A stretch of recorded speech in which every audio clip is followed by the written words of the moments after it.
Okay guys, ako ning tangago ning 25 kilo nga bugas. Nya akong paning kamoton nga makaabot yun og 1 minute. Sige, akong sugdan.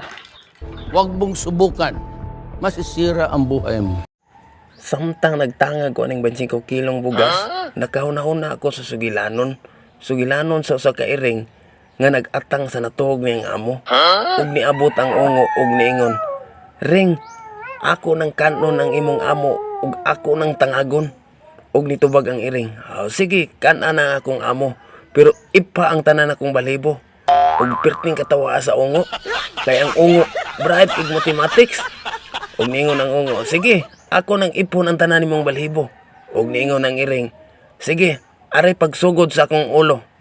Ug nisugod na pag-ihap ang ungo. Pag-ihap sa ungo, pag-abot sa ikog, gikitoy-kitoy sa iring ang iyang ikog. Ug nalibog ang ungo. Ug mibalik na sa siya ihap, sugod sa ulo. Pag-abot sa ikog, gikitoy-kitoy na pud sa iring. Ug nalibog na pud ang ungo. Ug nakahukom na lang ang ungo nga mo surrender na lang siya.